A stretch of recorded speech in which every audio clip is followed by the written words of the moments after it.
Morning বন্ধুরা, সকলকে স্বাগত জানাই সোমাস রিয়েল লাইফে।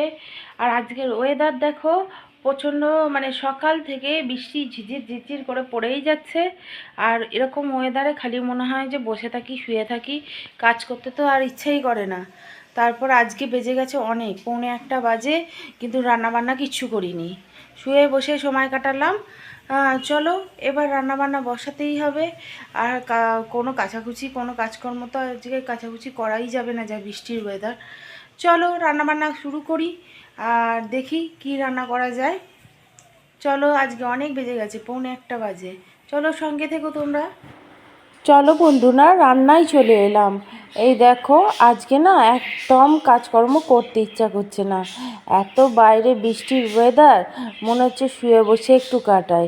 গা হাত পা যেন ম্যাজ ম্যাজ করছে, কিন্তু খেতে হলে রান্না তো করতেই হবে, তাই জন্য করতেই এলাম রান্না শেষ মুহূর্তে। আর এই দেখো, আদার্স কাজগুলো মোটামুটি শেষই হয়ে গেছে। আর এই রান্নাটাও হয়ে গেলে তাহলে হয়ে যাবে। কিন্তু রান্না বসিয়েছি কটায় জানো? প্রায় 1টার সময় রান্না বসিয়েছি। আর আমার হাজব্যান্ড না চলে এসেছিলো, ও তো দুপুরে বাড়ি আসে, ও চলে এসেছিলো। আর তার আগে আমি রান্না শেষ করতেই পারিনি। অত দেরিতে রান্না বসালে কী করেই বা শেষ করব। আর এই দেখো, একটু বেশি কিছু রান্না করলাম না, আগে চিন্তা করে নিলাম খুব একটা শর্টে কি রান্না হয়। তো শাকগুলো না কাটাই ছিল, শাকটা ভাজলাম আর উচ্ছেটা ভাজলাম, যেহেতু আমার হাজব্যান্ড খুব পছন্দ করে। আর মাছের ঝোল করলাম আলু পটল দিয়ে। পটল যেন আমাদের কেউই বেশি খেতে চায় না, খাবার মধ্যে আমি খাই একটু, আমার হাজব্যান্ড অল্প বিস্তর খায়, ছেলে একদমই শোয় না। কিন্তু পটলটা যেহেতু নিয়ে এসছে, পড়ে থেকে নষ্ট তো হবে না, মাছের ঝোল করলে যেন খাওয়া হয়ে যাবে, নাহলে ফ্রিজে পড়ে থাকবে। আর সবজি না খেলে হয়, সারাক্ষণ আলু দিয়ে তরকারি, আলুর জিনিস এগুলোই খাওয়া হয়, তো সবজি তো একটু খেতেই হবে। ওই জন্য শাক ভাজলাম, উচ্ছে ভাজা করলাম, আর এই যে পটল আলু দিয়ে মাছের ঝোল করলাম। আর দেখো, আদা জিরে বাটা দিয়ে পটল আলু দিয়ে মাছের ঝোল করলাম। আমার ছেলে না ঝোলটা খুব ভালো লেগেছে জানো, আর ও আজকে একটু ভাত নিয়েছে আবার। ও না একদমই ভাত তো খায় না, উল্টে পাতে ফেলে রেখে দেয়, কিন্তু আজকে দেখি বললো একটুখানি ভাত দাও আরও। তো ভালোই লাগলো, কোনো দিনও ভাত নিতে চায় না, উল্টে পাতে ফেলে রাখে, আজকে বললো ভাত দাও, আমি আরেকটু ভাত দাও। তো খুব ভালোই লাগলো যে কে খেয়েছে। এই দেখো, আমার হাজব্যান্ড রান্না শেষ হয়নি, আমার হাজব্যান্ড চলে এসছে। আমি সব সময় বলি না, আমার হাজব্যান্ড অনেক হেল্প করে দেয়। আর এই দেখো, ও না কাজ থেকে এসেই দেখেছে বাসন টাসন পড়ে আছে, আর রান্না শেষ করে উঠতে পারিনি, তাই জন্য ও এসেই বলছে আমি বাসনগুলো ধুয়ে দিই। এখনও গ্যাস মুছতে আর ঘরটা মুছতে বাকি আছে, তাই জন্য আমাকে বললো আমি বাসনগুলো ধুয়ে দিচ্ছি, বাকিগুলো আদার্স কাজগুলো তুমি করে নাও। ওরা আমার কষ্ট অনেক বোঝে, অনেকই বোঝে, যেহেতু লেট হয়ে গেছে, আর আমার দুদিন ধরে শরীরটাও খুব খারাপ, তাই জন্য ও বলল যে হ্যাঁ আমি সমস্ত কিছু ধুয়ে দিচ্ছি, আর তুমি এক কাজ করো, তুমি আদার্স কাজগুলো করে নাও। আর বেশি কাজ ছিল না, এই গ্যাসটা মুছবো আর নিচটা মুছবো, হয়ে যাবে। তাও ও ধুয়ে দিল, আমার অনেকটা হেল্প হলো জানো। অনেক সময় তো ভালো লাগে না করতে, রান্নাটা করেছি আর যেন করতে ইচ্ছা করছে না, বসে আছি। চলো গ্যাসটা মুছে নিই। ও তো গ্যাসও ও মুছছিল, আমি বললাম তুমি মুছো না, ছেলে মানুষের কাজ তো, অতটা তাড়াহুড়ো করে কাজ করে, অতটাও ঠিক পরিপাটি করে করতে পারে না, তাই জন্য আমি বললাম গ্যাসটা মুছতে হবে না, ছেড়ে দাও আমি মুছবো। তাই জন্য আমি মুছছি, ও তার বাসন ধুয়ে, ওকে বললাম তুমি চলে যাও চান করতে, আর আমি গ্যাস ফ্যাস মুছে আসছি। আর এইটা যেন সন্ধেবেলা চলে এসেছি, সন্ধেবেলা বিছানাটাকে গুছিয়ে নিলাম, দুপুরে সব শুয়েছিল, আর বৃষ্টির ওয়েদার গায়ে ফায়ে চাপা দিয়েছে। গুড ইভিনিং বন্ধুরা, সকলকে স্বাগত জানাই সমাজ রিয়েল লাইফে আরেকটি বার। দেখো মানে আজকে খুব বৃষ্টির ওয়েদার না, ছেলে সকাল থেকে বায়না ধরেছে যে লুচি আলুর দম খাবো। তো এই দেখো সমস্ত কিছু রেডি করে নিয়েছি। এবার লুচি আলুর দমটা করে নিই, তারপরে তোমাদের সঙ্গে দেখা হবে। লুচি আলুর দম করব আর পায়েস করব, সিমইয়ের পায়েস। চলো করতে থাকি আর তোমাদের দেখাতে থাকি। চলো, ছেলে অনেক দিন ধরে বলছিল মা একটু ভালো করে আলুর দম করো আর লুচি করো। তো আমরা করিনি, প্রচণ্ড গরম পড়েছিল যার জন্য। তো আজকে না সকাল থেকে অনেক বৃষ্টি হচ্ছে, যার জন্য ভাবলাম যে না আজকে করি, আজকে করলে অসুবিধা হবে না। কিন্তু কদিন ধরে গরম যা পড়েছিল ওই জন্য লুচি আলুর দম আমি ওকে করে দিইনি। তো আজই যেহেতু বায়না ধরেছে যে মা লুচি আলুর দম খাও, তো ভাবলাম যে ঠিক আছে আজকেই করে দিই লুচি আলুর দমটা। আর খুব সিম্পলভাবে আলুর দম করেছি, নিরামিষ আলুর দম করেছি। দেখো দুবেলা না রান্না করতে কার ভালো লাগে বলো তো, তবু তো করতে হবে সকলের বায়না মেটানোর জন্য।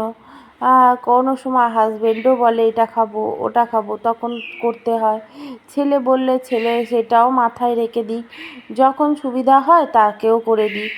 এইভাবে আমাদের তো আমরা ঘরের বউরা না সব কিছু মেনটেন করে সবার ভালো মন্দ বুঝে সব কিছু করতে হয়। নিজেরটা তো আর হয় না, নিজের স্যাক্রিফাইস করে সকলেরটা করেই আমরা শেষ হয়ে গেলাম। যাই হোক, দেখো আলুর দম করে দিলাম ওকে, আলুর দম মশলা একটু দিয়ে দিলাম আর আলুর দমে জল ঢেলে এবার মোটামুটি একটু একবার না প্রেশারে আলুটা একটা সিটি মেরে শক্ত শক্ত রেখে আমি করে নিয়েছিলাম, সেদ্ধ করে নিয়েছিলাম। তারপরে তেলে ভাজলাম আলুগুলো, একটু শক্ত শক্ত ছিল বলে তেলেও ভাজা গেল। আর দেখো আলুর দমটা মোটামুটি প্রায় শেষ, কারণ আলুর দম অনেক দিন ধরে খাবে বলছে। অন্য তরকারি করলে বলবে কেন করেছো, আলুর দমটা কেন করলে না। দেখো আলুর দম হয়ে গেছে। এবার কি করব জানো, গ্যাস ফ্যাস যা কিছু বাসনপত্র যা কিছু বেরিয়েছে আগে আমি ধুয়ে ফেলি। আর তারপরে গ্যাসটা এই বাসন মাজতে মাজতে না আমি দুধটা বসিয়ে দিয়েছি, কারণ আমারই ইচ্ছা করলো যে একটু সিমইয়ের পায়েস করি। এটা আমার ছেলে বলেনি, আমার ইচ্ছা হলো, তাই দোকানে গিয়ে দুধ আর সিমইটা নিয়ে এলাম। এগুলো তো আর সব সময় থাকে না, আর দুধ তো আমাদের সব সময় ঘরে থাকে না, সেরকম দুধ আমাদের আনা হয় না। তো সিমুই আর দুধটাকে নিয়ে এসে বসালাম। আর দেখো খুবই সোজা প্রসেস। আর জানো তো কিশমিশ রাখা ছিল, সেই কৌটোই খুঁজে পেলাম না। যাক গে, কিছুই আর দিইনি, শুধু দুধের মধ্যে সিমুইটা দিলাম আর একটু চিনি দিয়ে দিলাম মিষ্টি হওয়ার জন্য, ব্যাস সিমুই রেডি হয়ে গেল। অনেক দিন ধরেই সিমুই করছিল মনটা, তো করে ফেললাম। আর বাকি আদার্স এইটা যেহেতু হয়ে গেছে, এবার গ্যাস ফ্যাস মুছে না পরিষ্কার করে তারপরে লুচিটা করব। তাহলে কি হবে, আমার করতেও ভালো লাগবে। আলুর দম হয়ে গেছে, সিমের পায়েস হয়ে গেছে, আর এখানে কড়াই তেল দিয়ে রেখেছি। আর যখন খেতে বসবে তখন গরম গরম ভেজে দেবো, কারণ বৃষ্টির ওয়েদার ঠান্ডা হয়ে যাবে। আর এখানে দেখো আটা মাখা আছে, এই যে ময়দা, আটা নয় ময়দা। আর এখানে পায়েস হয়ে আছে। চলো, আর আলুর দমও হয়ে গেছে। আমি ব্যাক ক্যামেরায় দেখিয়ে দিচ্ছি, কারণ এইভাবে দেখানো যাচ্ছে না, আমি দেখিয়ে দিচ্ছি সব রেডি করে রেখেছি। চলো, সমস্ত কিছু রেডি করে রেখেছি, দেখলেই তো গ্যাস ফ্যাস মুছে পরিষ্কার করে রেখেছি। আর এখানে ময়দা মাখা, এখানে সিমুই করা হয়ে গেছে, এখানে আলুর দমও করা হয়ে গেছে। চলো এবার লুচিটা ভাজবো। আর জানো তো এখন একটু আমার হাজব্যান্ড চলে এসছে, আর ছেলেটাকে একটু মায়ের বাড়ি পাঠালাম। এই যে সিমুই করেছি, মাকে বললাম লুচি তুমি খাবে? মা বলল না রে, একদম খাবো না। তাই জন্য মাছের ঝোল ছিল, মাছের ঝোলটা পাঠালাম, মা ভাত দিয়ে খাবে বলে। আর সিমুইয়ের পায়েস পাঠিয়ে দিলাম, মা খাবে। আর বাকি মা লুচিও খায় না আর আলুর দমও খায় না, তাই জন্য মাকে আর পাঠালাম না। তবু জিজ্ঞেস করেছিলাম, যেন বললো না পাঠাস না, আমি খেতে ভালোবাসি না। তাই জন্য মাকে আর পাঠানো হলো না। লুচি আর আলুরদমটা তো এই দেখো লুচিগুলো ভেজে নিই। এই দেখো প্রথমে না বেলে নিয়েছি এক হাতে, তো ওর বাবা বলল খিদে পেয়ে গেছে, তাই জন্য বেলে নিয়ে এবার পট করে ভেজে নিচ্ছি। তাতে আমার সুবিধা হলো এক হাতে বলে, জানো তো।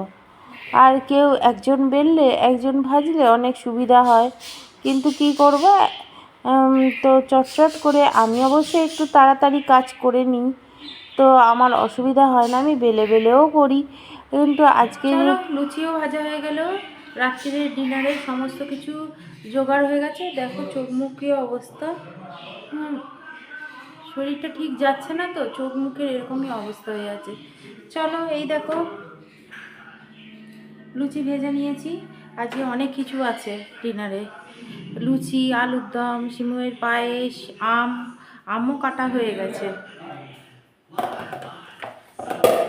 এই দেখো অনেক কিছু। চলো আজকের জন্য এইটুকুই ভিডিও থাক। আমও আছে, কাঁঠালও আছে। কাঁঠাল আমি অত বেশি খাই না, আমাদের কেউই বেশি খায় না, আমার ছেলেটা খায়। চলো আজকের জন্য এইটুকুই থাক, আবার দেখা হবে অন্য কোনো দিন অন্য কোনো ভিডিওতে। সকলকে টাটা নিয়ে বিদায় নিলাম।